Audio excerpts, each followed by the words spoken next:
Hi అందరికీ. అందరు ఎలా ఉన్నారు? నేనైతే చాలా బాగున్నాను. అమ్మవారిని చూడండి, వరలక్ష్మి వ్రతము మా కాలనీ మొత్తం ఆడపడుచుల సందడి.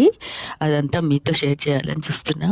ప్రతి అమ్మాయికి ఇలాంటి అకేషన్స్ అంటే చాలా ఇష్టం ఉంటుంది కదా. వరలక్ష్మి వ్రతము, లైక్ రాఖీ పౌర్ణమి, ఇలాంటి వరలక్ష్మి వ్రతం అయితే చాలా చాలా అందరికీ ఇష్టం అమ్మాయిలకు. ఇది మా కాలనీ వాళ్ళందరి ఇళ్ళల్లో మా పూజ చేసినాక పసుబొట్లు పేరంటాలు ఇచ్చుకున్నాము. చూడండి ఎంత హ్యాపీ అనిపిస్తుందో. కాళ్ళకు పసుపు రాసుకొని ఆ పసుపు కుంకుమ పెడుతుంటే ఎంత ఆనందంగా ఉంటుందో కదా. ఇది మన సంస్కృతి సాంప్రదాయము. ఇప్పటికీ ఎప్పటికీ ఇది సంస్కృతి సంప్రదాయం ఇలాగే సాగాలని మనస్ఫూర్తిగా కోరుకుంటున్నాను నేనైతే. ఎందుకంటే ఇప్పుడు మారిన ట్రెండింగ్లో అన్నీ మారుతున్నాయి కదా. రాను రాను రాను రాను ఎలా ఉంటుందో అనిపిస్తుంది. కానీ ఇవైతే మనము ఆడపడుచులంతా అస్సలు పోనీయద్దు సాంప్రదాయాన్ని. మన తెలుగు సాంప్రదాయం ఇది. వరలక్ష్మి వ్రతము, ఇలా పసుబొట్లు వాయనాలు ఇచ్చుకున్నాడు ఎంత బాగుంటుందో కదా.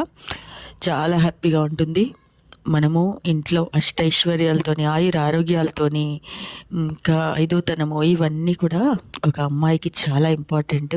ఇవన్నీ ఇంటి కుటుంబ సభ్యులంతా కూడా ఆనందంగా ఉండాలని కోరుకుంటూ చేసే వ్రతం ఇది, వరలక్ష్మి వ్రతము. ఎంత హ్యాపీగా అనిపిస్తుందో ఇలా అందరినీ కలుసుకుంటూ పసుబొట్టు తీసుకుంటూ ఉంటే ఎంత బాగుంటుందండి. మరి మీ దగ్గర మీ ఇంట్లో పూజ అయిందా? మీ కాలనీలో కూడా ఇలా ఇచ్చుకున్నారా? ఇదంతా మా కాలనీ సందడి అండి, ఒక్కింట్లో కాదు. మా కాలనీలో మొత్తం ఆడపడుచుల సందడి వరలక్ష్మి వ్రతం రోజు ఇంత సందడి ప్రతిసారి ఉంటుంది. థ్యాంక్ యూ అండి. ఒక